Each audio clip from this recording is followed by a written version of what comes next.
Komjen Polisi Badrodin Haiti mengatakan bahwa Komjen Polisi Budi Gunawan telah legowo dengan keputusan Presiden Joko Widodo, dan berikut adalah pernyataan Badrodin Haiti. Ya, beliau 100% legowo dan menerima apa yang diputuskan oleh Presiden. Ya, saya proses tinggal di DPR, tapi tentu kan permasalahan dengan KPK ini kan kita harus juga selesaikan dengan baik.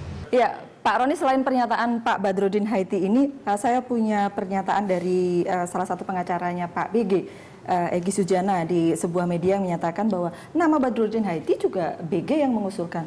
Pak Roni tahu soal itu? Saya tidak terlalu memahami ya, tapi pernyataan Pak Badrodin Haiti kan sudah sangat jelas bahwa Pak Budi Gunawan juga mendukung ya penunjukan beliau oleh Bapak Presiden. Artinya Pak Budi Gunawan kan menghargai, karena memang sikap Polri seperti itu, kita menghargai Bapak Presiden selaku pimpinan tertinggi dari Polri.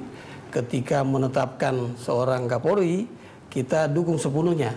Ya, walaupun apa yang terjadi kemudian ada permasalahan-permasalahan yang harus dihadapi, yaitu juga kita menyerahkan sepenuhnya kepada Bapak Presiden seperti apa. Komandonya satu ya, Pak Presiden, begitu Bang Don? Iya, ini saya tertarik dengan statement Badrodin Haiti, tetapi kok terlambat ya untuk mengatakan bahwa BG legowo. Andai kata itu terjadi ketika sebelum Presiden mengambil keputusan kemarin, itu akan berbeda image-nya terhadap BG maupun kepolisian. Sama seperti BW kalau dia mundur, bukan BW, AS kalau dia mundur sebelumnya, itu mungkin akan berbeda. Karena ini kan sebetulnya pertentangan yang sebetulnya bukan antara institusi tapi personal, lalu kemudian dibawa menjadi pertentangan institusi, lalu kemudian dipolitisasi sehingga menjadi ribut seperti ini. Dan kan tim 9 Prof Hik sudah merekomendasikan supaya mengatakan kepada Presiden supaya BG diminta mundur dari pencalonan. Walaupun menurut saya sih kalau BG mundur sendiri sebelumnya itu akan luar biasa berbeda akibatnya. Gitu. Paling tidak persepsi orang terhadap... Persepsi orang bahwa ini kemudian main menang-menangan itu tidak akan terjadi. Karena itu kemudian kan keputusan Jokowi JK ini menjadi puncak, jadi klimaks dari sebuah perseteruan. Betul. Karena suspense-nya diciptakan oleh konflik yang makin lama makin tinggi. Kira-kira begitu. Nah, ini yang persepsi orang, ini yang penting nih. Karena apa? Dari pelajaran pengalaman saya di berbagai kisruh ini, pelajaran nomor ketiga, persepsi publik. Publik itu punya logika mereka sendiri. Ketika seseorang dinyatakan tersangka, apakah memang wajar dinyatakan tersangka? Apakah oleh KPK, apakah oleh kepolisian, gitu ya. Nah, ini yang kita harus mendalami. Maka saya anggap arif ketika Pak SBY memanggil tokoh-tokoh masyarakat. Enggak, Pak SBY yang pertama, lalu sekarang Pak Jokowi memanggil. Karena saya waktu itu ingat jelas bahwa kami ini dianggap sebagai tokoh masyarakat. Artinya kami diminta untuk mendengarkan apa yang menjadi concern dari masyarakat. Presiden meminta pandangan dari masyarakat. Betul. Dan yang pasti adalah jangan sampai institusi itu menjalankan kewenangannya, lalu oleh masyarakat tanda kutip tidak bisa diterima. Nanti dibuka di pengadilan, ternyata memang tanda kutip ya seperti rekayasa, yang akan hancur adalah institusi itu. Maka kedua presiden ini menurut saya arif dalam meminta ke kita masukan. Karena kalau beliau minta dari menterinya formal begitu ya, atau dari Dewan Pertimbangan Presiden dan lain sebagainya, ada. Bisa jadi beda begitu ya? Bisa jadi beda. Iya, karena kita bicara ke masa depan. Kalau saya sih sebetulnya pertempuran antara lembaga anti korupsi dengan polisi itu bukan unik Indonesia. Itu terjadi dimanapun di dunia yang membuat lembaga anti korupsi yang independen. Nah, cuma bedanya adalah kalau kita lihat ya, saya kebetulan pelajarin misalnya di Afrika Selatan. Dia bikin yang namanya Scorpio Unit, semacam KPK-nya. Tapi akhirnya ada persis sama di kita lah, ada pergantian politik apa segala macam, akhirnya dibubarkan. Karena polisinya marah, bergabung dengan partai politik yang tadinya oposisi lalu kemudian jadi penguasa, bubar.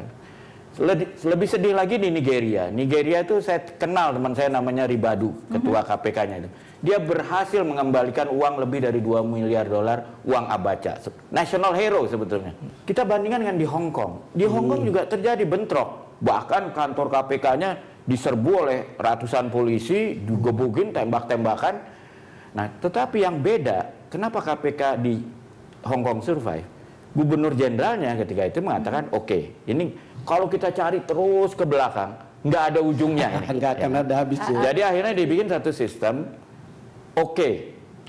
lembaga anti korupsi cut off. Hanya kejadian korupsi mulai tanggal sekian sampai yang di belakang, kalau jumlahnya di bawah tertentu, jangan itu dipermasalahkan dihapus. lagi. Kita juga, saya kira kearifan berikut yang ditunggu dari Pak Jokowi adalah membawa bahwa harus ada satu garis nih, Presiden dan DPR membuat satu kesepakatan undang-undang, semacam undang-undang bahwa yang namanya korupsi nilai di bawah sekian itu sudah jangan dipersoalkan lagi. Itu udah kita nggak lihat lagi karena kalau itu akan menyandera kita. Kelanjutan kasus-kasus yang kasus-kasus KPK di polisi bagaimana? Ya, Pak saya sependapat tadi Pak Bambang Harimurti ya. Artinya kalau kita menatap masa depan, kita jangan mempersoalkan yang masa lalu, yang lama, tapi juga ada garis ya yang ditentukan. Tadi kan sempat Pak Hikmahanto juga menyatakan rekayasa. Rekayasa itu tidak bisa kita buktikan kalau tidak melalui pengadilan. Jadi ada satu pengadilan yang sampai dia menentukan bahwa penetapan tersangka Pak Budi Gunawan itu tidak sah, ya. Itu jelas, Pak. Itu sangat jelas. Artinya kita melihat bahwa rekayasa dan kriminalisasi itu justru nampak ya ketika seorang calon Kapolri itu ditetapkan oleh Bapak Presiden, diajukan, kemudian ada penetapan, ya kan? Nah, ini artinya gini, kalau kita bicara tentang rekayasa, ini kan tendensius.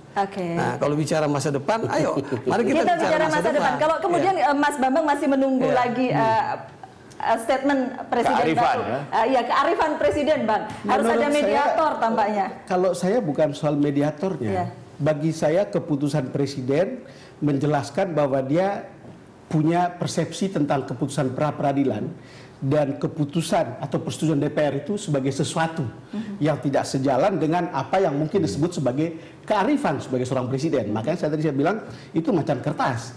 Karena katakanlah misalnya keputusan pra-peradilan yang notabene semua orang melihat bahwa itu sebuah keputusan kontroversial. Hukumnya jelas, mau ditemukan dengan hukum baru yang sebetulnya bagi siapapun, saya di semester 2 di Fakultas Hukum sudah dibilang bahwa kalau tidak ada kekosongan hukum tidak bisa gitu.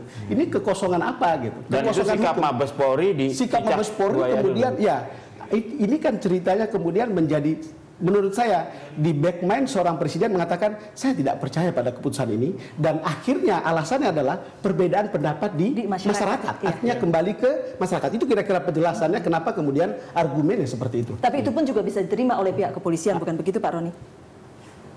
Ya, artinya Polri menerima keputusan Bapak Presiden. Karena dari awal kan kita menerima, Pak. Betul. Ya, artinya ketika Bapak Presiden telah menetapkan calon Kapolri, ya, kemudian ada isu kenapa tidak mundur, ya, itu kan bukan persoalan mundur atau bagaimana, tapi keputusan Bapak Presiden.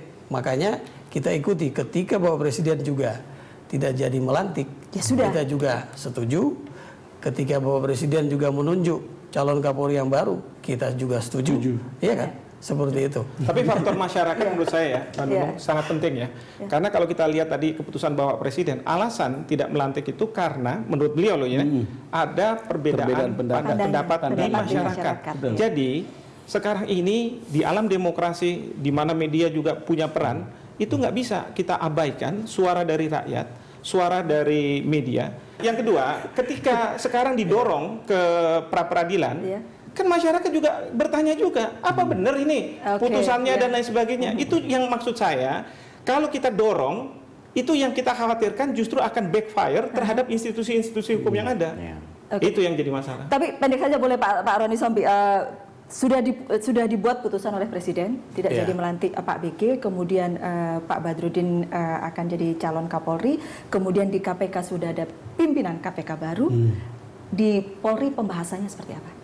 Oke saja dengan Pak Taufikur Rahman Ruki dan sebagainya.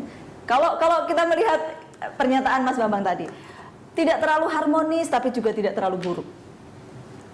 Kita harus melihat semboyan negara kita, ya. Bhinneka Tunggal Ika itu saat ini seolah-olah itu hanya semboyan yang dipasang di Garuda Pancasila. Kita kan seolah-olah saling mencari kesalahan, kemudian opini itu juga tidak opini murni. Ketika opini itu dibangun dengan tujuan yang tendensius, ya. Jadi saya juga tidak sepenuhnya setuju ketika berbicara opini, ya. Karena kalau opini itu dibangun secara sepihak, seolah-olah Polri itu salah, Pak Budi Gunawan itu salah. Ternyata juga ketika ada putusan peradilan bahwa beliau tidak sah, itu opini sudah terlanjur terbangun, Pak. Itu permasalahannya. Makanya gini, kita harusnya jujur, ya. Harus jujur. Bagaimana kita melihat, jangan langsung ya melihat stigma negatif lama. Tetapi artinya bagaimanapun juga kalau kita melihat ke depan, kerjasama toh nanti kerjasama itu harus, dan itu jangan hanya di kertas, ya. Ada MOU ketika penetapan tersangka itu baru dikerjasamain. Nanti kita berharap ada MOU dari KPK dengan Polri, begitu ya Pak ya. Pak Roni Sabri, terima kasih sudah hadir di The Headlines ya. Dan Bapak-bapak, kita akan kembali sesaat lagi. Kami akan kembali untuk Anda sesaat lagi.